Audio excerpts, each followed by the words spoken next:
Salut à tous, c'est François Rousseau. Si vous êtes passionné par les voitures, vous êtes au bon endroit. Continuez à regarder, on va entrer dans le vif du sujet. L'achat sur le marché secondaire est une pratique courante parmi les amateurs de voitures, car tout le monde n'a pas les moyens d'acheter une voiture neuve au salon. Parmi les voitures d'occasion, vous pouvez trouver une option tout à fait décente, même si elle est presque neuve, pour un prix nettement inférieur. Lorsque le budget est strictement limite, ce n'est pas une mauvaise solution. Mais en achetant de la main à la main, il faut prendre un risque, la voiture peut être recherchée, avec des documents falsifiés. Ou même achetée à crédit, qui n'a d'ailleurs pas encore été remboursée. Examinons cette dernière situation. Qu'est-ce qu'une voiture à crédit? Une voiture prêtée est une voiture achetée à crédit qui n'a pas encore été payée par son propriétaire. Tant qu'elle est à crédit, la banque conserve le point et il est impossible de la vendre, car ce document est nécessaire pour la réimmatriculation à un autre propriétaire. Comment acheter une telle voiture et que faire dans une telle situation? En fait, c'est possible, il n'y a pas de difficulté particulière dans ce cas, bien sûr, si le vendeur n'est pas un fraudeur flagrant et s'il agit correctement. En fait, une telle voiture peut être assez fraîche, puisqu'elle a été achetée neuve, et le prêt n'est accordé que pour quelques années. Cette option peut donc s'avérer très intéressante, même si elle s'accompagne de quelques démarches inutiles. Il arrive que la voiture soit vendue en raison d'un besoin urgent d'argent ou pour se débarrasser d'urgence du prêt, de sorte que le prix peut être inférieur au prix du marché. L'essentiel est que le vendeur n'ait pas cache que la voiture est à crédit, sinon l'acheteur risque d'avoir beaucoup de problèmes et de perdre la voiture.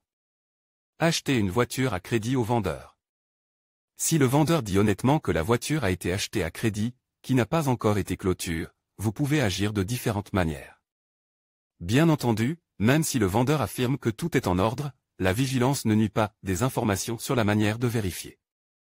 Une voiture à crédit par son numéro VIN peuvent être facilement trouvées sur l'Internet. Si la situation est exactement la même, vous pouvez rembourser le prêt et supprimer la charge qui pèse sur la voiture. Réenregistrer le prêt à votre nom et le payer vous-même à l'avenir. Dans le premier cas, le vendeur doit fournir des informations complètes sur le prêt et son solde. Il doit obtenir un relève de la banque concernant le solde, car celui-ci doit être remboursé, vous devez vous rendre ensemble à la banque. Vous devez ensuite obtenir du vendeur un reçu attestant qu'une partie de la somme versée pour l'achat de la voiture sera utilisée. Pour payer le solde du prêt, ce reçu doit être notarié. L'argent est ensuite transféré au vendeur, qui paie le solde du prêt et obtient un certificat de remboursement de la banque. Le vendeur peut alors reprendre le STP de la banque et rédiger les documents pour le nouveau propriétaire, comme d'habitude, avec la conclusion d'un contrat de vente et le transfert du montant restant pour la voiture avec un reçu sépare.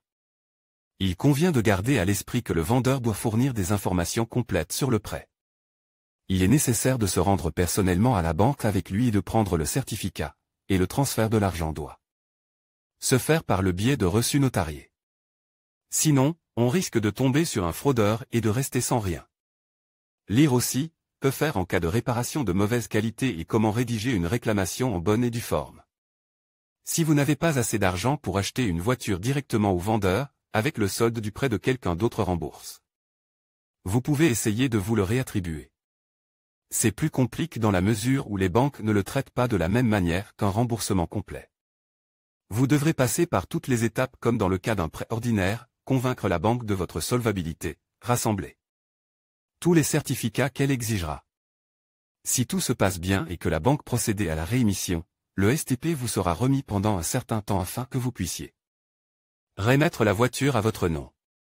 Ensuite, le STP doit être restitué à la banque et y restera jusqu'à ce que les dettes soient entièrement remboursées. Que faire si vous avez acheté une voiture à crédit? Si l'achat était officiel, avec la conclusion d'un contrat de vente et d'achat et le remboursement des dettes à la banque ou la rématriculation à votre nom, aucun problème n'est à craindre à l'avenir. Mais que faire si vous avez acheté une voiture à crédit et que le vendeur l'a cachée et a falsifié des documents? Il s'agit bien sûr d'une fraude et il faudra beaucoup de temps pour la résoudre, mais vous devez savoir que la voiture appartient toujours à la banque et qu'elle peut la confisquer à tout moment, sans rien rembourser. Bien entendu, la première chose à faire est de prendre le contrat de vente et d'aller à la police, de rédiger une déclaration sur les faits de fraude. Ensuite, il faut apporter le certificat à la police, y joindre les documents relatifs à la voiture et saisir le tribunal. Cependant, il ne faut pas s'attendre à un résultat rapide, le fraudeur l'a probablement prévu et se cachera, le procès sera reporté. Jusqu'à ce qu'il soit attrapé. S'il se trouve à l'étranger, l'affaire risque de rester en suspens. Entre-temps, la banque peut tranquillement s'emparer de votre bien, la voiture, et vous devrez la restituer. Personne ne rendra l'argent, il s'agit donc d'une perte nette. Toutefois, la voiture peut être rachetée ou la banque peut vous proposer de vous accorder à nouveau le prêt, si vos antécédents matière de crédit sont bons et si votre capacité de paiement est suffisante. Peut-être, si les étoiles s'alignent, la banque vous permettra-t-elle même de ne payer que les intérêts du prêt, et non le corps du prêt. Si vous êtes encore plus chanceux et que le fraudeur est retrouvé entre-temps, il sera possible de se débarrasser du problème et des paiements. Cependant, n'oubliez pas que si vous avez acheté une voiture à crédit et que vous ne savez pas quoi faire, et que la banque exige le paiement, il est inutile de la poursuivre en justice. La banque n'est pas responsable des agissements frauduleux de l'ancien propriétaire, et c'est toujours lui qui est propriétaire de votre voiture. Seul le tribunal peut résoudre le problème et mettre fin au contrat. Comment éviter la fraude? L'achat d'une voiture gagée exige une attention accrue à tous les petits détails. Tout d'abord, vous ne devez pas effectuer d'achat sans avoir entre les mains le STP original, qui se trouve à la banque. Ne cédez à aucune excuse et ne fournissez pas de copie ou de duplicata du point. Un fraudeur peut obtenir un duplicata auprès de la police de la route s'il prétend que l'original a été perdu. Deuxièmement, au moindre soupçon, il est utile de vérifier l'historique de la voiture, ne serait-ce qu'à titre onéreux, cela coûte peu, mais permet d'économiser beaucoup plus. Pour ce faire, vous devez connaître le numéro d'identification du véhicule.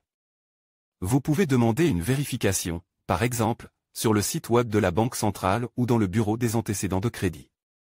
Troisièmement, n'achetez pas à une personne qui a une procuration générale. Dans ce cas, le véritable propriétaire sera blanchi par la loi, car il n'a pas effectué la transaction personnellement. Quatrièmement, soyez attentif au comportement du vendeur, s'il est trop nerveux, agressif, s'il précipite l'achat, s'il ne présente pas le STP et s'il s'oppose à tout contrôle, il faut être très méfiant. Il est préférable de refuser l'achat ou de faire appel à un avocat qui accompagnera toutes les étapes de la transaction. Lire aussi, est-il possible de vendre une voiture favorablement et rapidement? Même si tout est normal et que le vendeur ne cache pas que la voiture est en gage, un tel achat doit être traité avec une extrême prudence et chaque étape doit être accompagnée de reçus notariés.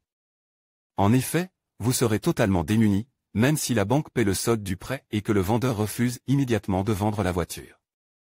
La banque ne se soucie pas de savoir qui a déposé l'argent et ne le restituera que sur décision de justice. Par conséquent, pour éviter de gros problèmes, l'achat d'une voiture à crédit doit se faire avec beaucoup de précautions et avec elle, aide totale du vendeur. En cas de doute sur son honnêteté, il est préférable de refuser immédiatement un tel achat.